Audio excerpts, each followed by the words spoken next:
Hello and welcome to anyone who is now on time to the webinar. My name is Chris Hoffreiter, and today you're watching Motility Cabin Fever series webinars.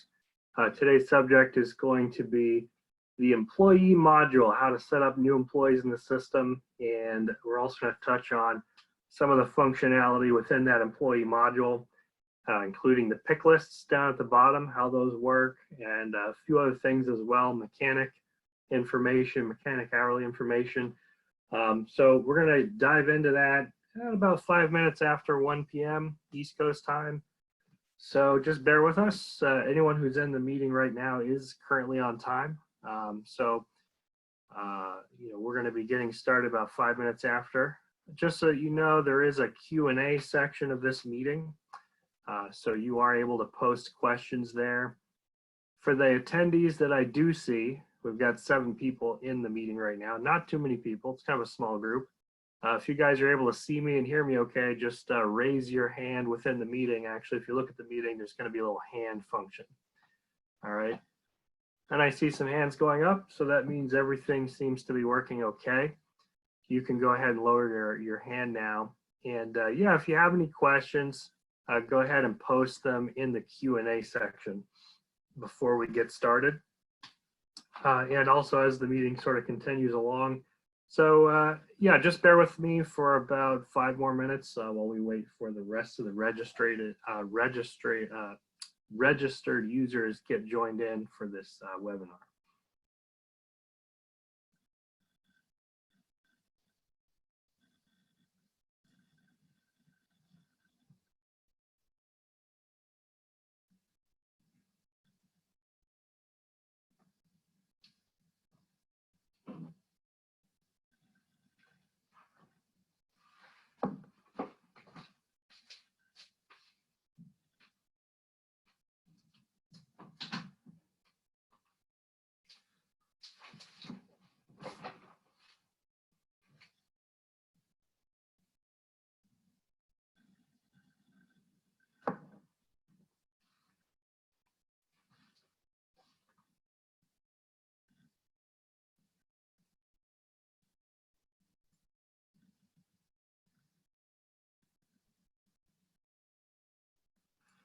Welcome to anyone who's just now joining us. My name is Chris Hoffreiter with Motility Training Department, and you're in the Cabin Fever webinar series. In just a few minutes, we're going to be getting started. So just bear with us. About 5 minutes after the hour, we're going to get started with the presentation.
All right, we've had a few more people join.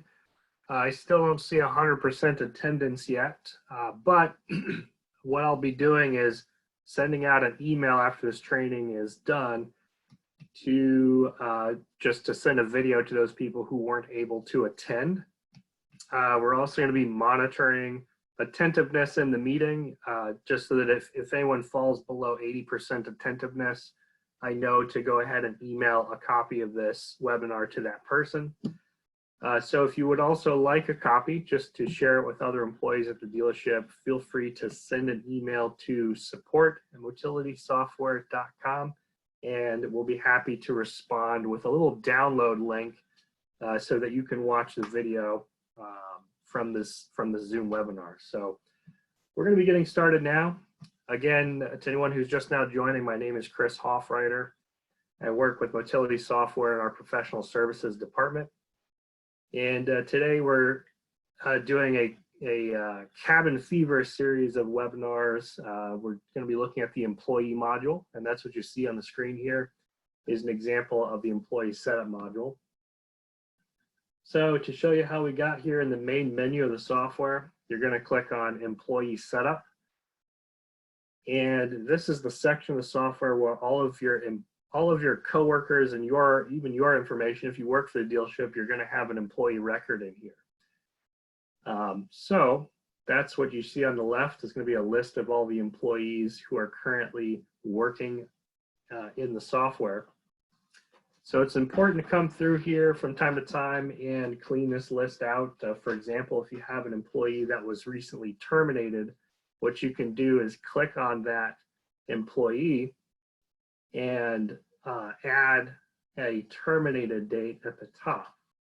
So that's the first functionality that I'm going to talk about is when you select a terminated date on an employee's record, all we have to do is put today's date in there, or we could backdate it. We can put it on yesterday's date, or we can backdate it to whenever that person actually left. And when I click away from that and hit save, it will also disable the security for that user. So in case that person still has access to a computer, they won't be able to log in and do anything in the software. Now in this, I got a message here, there was no security user to disable, which is what's going to happen if you were to terminate, say for example, a service technician that doesn't log in to the system. They wouldn't have a security user, but you could still disable or terminate their employee for your records. So that's the first thing. That termination date does have a function, and you can terminate your employees that way. So if a new employee is going to be starting at the dealership, the process on this screen is going to be to hit the add button at the bottom. When you hit add, it's going to use the next entity number from your entity numbering system. That's the same numbering system that the CRM uses to document new entities. And below that, we have employee number. So what you can do is change this employee number to whatever the employee number is for that particular new employee.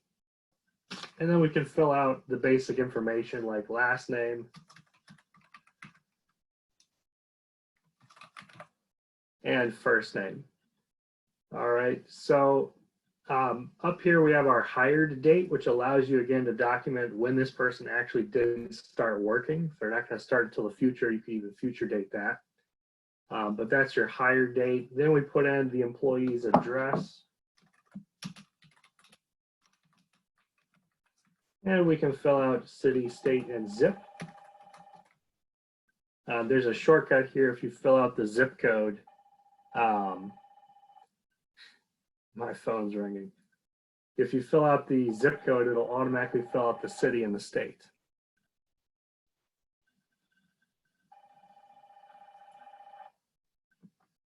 All right, so that's a little shortcut there for you. So then we move on to the telephone numbers. The telephone numbers are going to be just for your records for that employee, home phone, work phone, and cell phone. I do need to mention there is a functionality that happens here with the cell phone number. When I put in a cell phone number for an employee, there's a place over on the right that says PROV. That stands for provider. And if we look at the providers list, you can see it's asking you who the cell phone provider is. So for example, AT&T, if we look at the domain, it says at txt.att.net.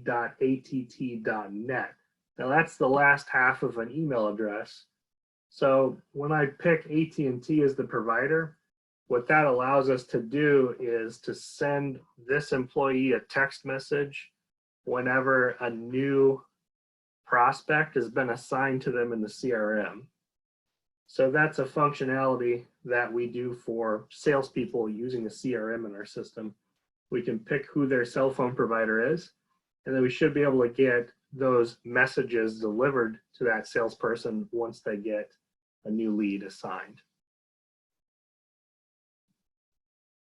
So if you fill all that out and it's not sending the text messages, just send us an email at support@motilitysoftware.com, and there's a setting that we would need to turn on behind the scenes before that starts working.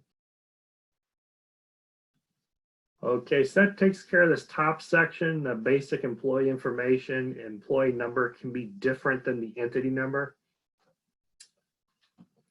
This employee number, I should mention that employee number is also what is used in the time clock in the system. So when your employees are clocking in and out of the time clock, that's the employee number that they need to type in order to document their time. There's also a prospect checkbox at the top. You want to check that off if your employees sometimes purchase things from the dealership. So if you've got employees who are going to be going in and maybe they get a discount, like a 10% discount in parts and service, you want to make sure that you mark them off as a prospect so that you can actually put that employee's information in parts and service and apply their discount. If you don't check that off, what it means is they won't be able to find Hank, Georgia in, they won't be able to find it in parts and service unless that prospect is checked off. So just make sure that that's checked off if you intend to have your employees purchase things from the dealership. Okay, so down in the main section, as you can see, there's no security user for this employee, but we do have a place down here for the external payroll employee number. And that is used for if you're going to be exporting pay data to one of our integration partners like Paychex or Paymasters or ADP. A lot of times those external payroll programs, they have a different employee number than the one that you might be using in Infinity. So this allows you to put in the external employee number if it happens to be different than the employee number up here. If it's the same number, you just want to make sure that this is the same number as the employee number. So moving on here, next to the main tab is the mechanic tab. Now the mechanic tab has a place for the mechanic license number and their bay location. Bay location is based on the bay locations in the system that need to be set up. So if you have a bay location for each of your service bays, for example, I can pick which mechanic is actually assigned to that bay location. And it'll make delivering units to that bay location a little easier for the porter. Below that, we have retail mechanic hourly rate, warranty mechanic hourly rate, internal body shop, prep, comeback, which is a type of policy charge, wholesale, and policy.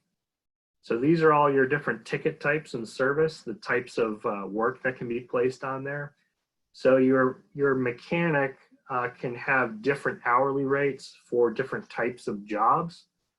What this hourly rate does in the software is it's going to multiply by the payable hours in parts and service and give you cost of sale. So if I'm paying this technician $30 an hour flat rate, then I would put $30 in each of these.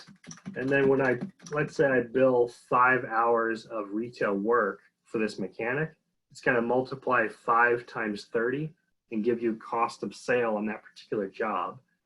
And then it also creates a work in process entry to pay the technician those flat rate hours at the end of the pay period. So just to reiterate, if you're paying your technicians on an hourly basis, you don't want to put any numbers in here. The only reason you would put a number in here is if you're paying your technician flat rate, meaning, you know, let's say he's there for 8 hours, but the technician's able to do 10 hours worth of billable work. That 10 hours is what we're looking at here, not necessarily just their regular hourly rate. So only fill in numbers here if you plan on paying your techs on a flat rate basis. So we also have a place here for additional addresses. If your employee has, like, let's say a different address for shipping than they do for their main address, you could add an address here by clicking Add Address, and you can fill out their alternate address here. So that brings us down to the pick lists at the bottom. Pick lists allow you to set this employee's default department. So if you have departments being used in parts and service, for example, you can set the default department here so that when this employee starts a work order, it'll use this department. And then default position is used in the finance module and deal desking. So if you're going to apply commissions to this employee, we can default them as a finance manager or a salesperson, for example, or a team leader, so that on the commissions area, you have different types of employees broken out. Like, are they the general manager, business manager, sales manager, and it's all here. So you can pick the default position according to what their job description is. When you pick a default position, it doesn't change anything about the abilities that this person has in the software. It doesn't have any bearing on security. It's just a way of creating a group of employees. So that's default position to select. And then below that, we have a series of check boxes. So let's say this person is a salesperson and a sales manager and a finance manager. I can do that. I can select multiple pick lists here according to what this person actually does in the software. And when I put a check mark, for example, in salesperson, if there's ever a list of salespeople, this person will be on that list because they have the checkbox in there. So that's how they work. And again, all these checkboxes, they don't have any functionality. They don't actually allow any permissions to that person. It's just creating those groups of people, a group of sales managers, a group of finance managers, a group of mechanics, for example. So if I ever see a list of mechanics in the system and I'm picking from that list, well, this person is going to be on that list because the checkbox is there for mechanic. So that's pretty straightforward as far as how those pick lists work. So now I'm going to save my new employee. As you can see, it says no security user for this employee. So the next step in the process for allowing that person access is going to be to click the AddRemove User button at the top of the main menu. And this is a new feature that we added, I guess it's been a couple years ago now. But when you click AddRemove User, it allows you to pick your new employee that you just created.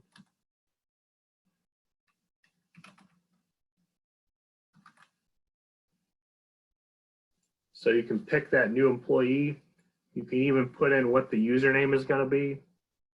You can pick which company that they work, if you have multiple companies. You can also tell us which cash drawer number to use. When you pick a cash drawer for a new user, what you're really saying is, I don't want this person to be able to choose which cash drawer they open. If they're opening a cash drawer, I want to limit them to that cash drawer. So for example, if 001 is the cash drawer in the service department, and I want them to be locked into that cash drawer, I can put that in.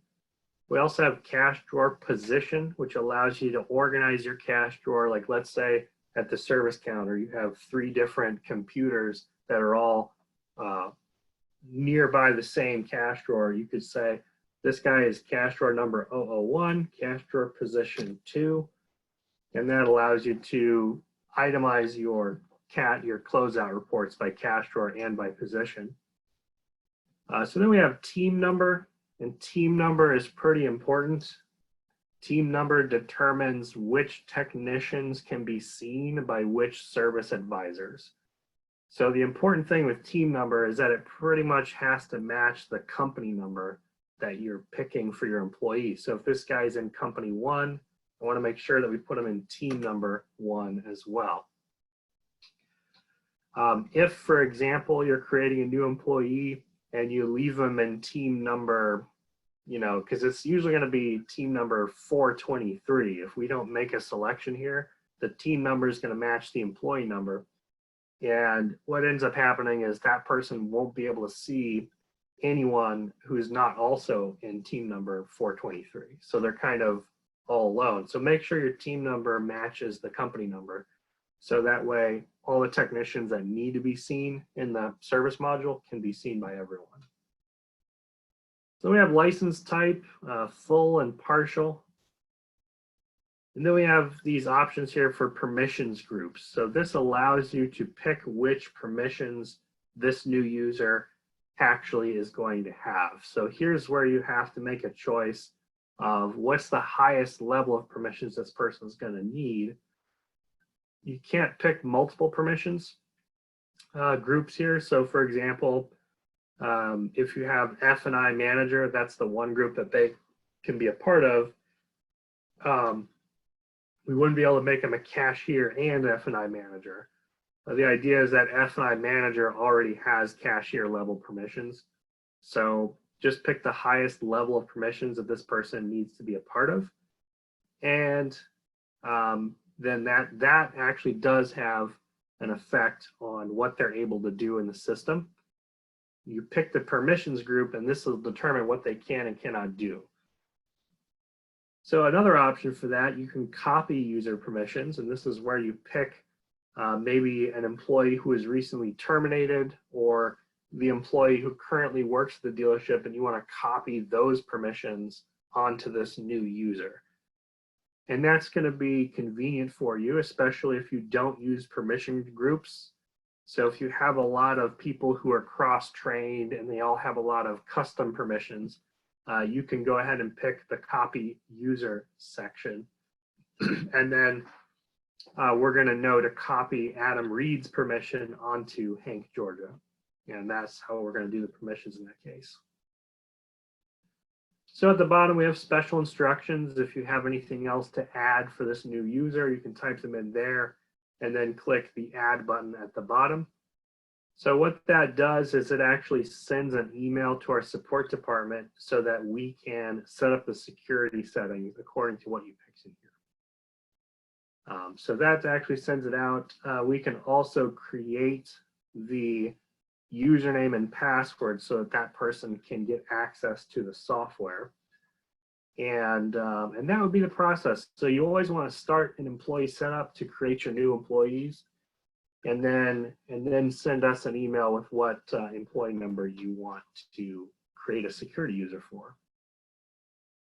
So once that's done, you can come in here. You'll see that my user will no longer have a red message about no security user being attached. And now we can actually change the cash drawer number or the cash drawer position or the team number. So if you notice, if I have a new employee who doesn't have a security user, I cannot change that information. It's all grayed out. Like on Hank Georgia, no security user for this employee. I can't set the cash drawer number yet. But if I look at an existing employee, all that information is here. You can change it. You know, so for example, if you have service techs who are not showing up in the list to your service advisor, you want to check your service advisor, make sure that they're in the same team number as all the rest of the technicians. And this is where you could go to fix that if it's a problem. Okay, so I think that's pretty much it. I will talk briefly about the managers button at the bottom. Since it's here in this module, there is a custom employee editor, which allows you to set up general managers and sales managers for each of your companies. The reason for this is because we use this list to determine who is the GM and who's the sales manager for each location for purposes of letter printing. So it's really only going to be useful if you're using our letter printing system and you're sending out letters automatically through the system. But basically, you pick your company number, you choose who the general manager is, and then what their email address is. The purpose is if we send out a general manager email blast, we're using this information to put at the bottom of the address line. Same thing with sales manager. All right. So that takes care of everything within the employee module. This was the point of the training, was to go through into just a little bit of a deep dive on this module. And I did mention before the meeting started that there's a Q&A section here. So I'm going to go ahead and jump over and see if we have any questions in our Q&A.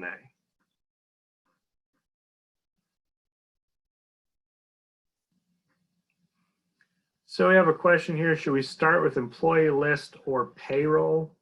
I think it's a good idea to start with payroll. If you're using our payroll module, you'd want to get them set up in there first. Okay, we also have a question about recommendation. What is the recommendation when you rehire a terminated employee? How do you keep those dates? You know, it depends on your business process. So that's a good question.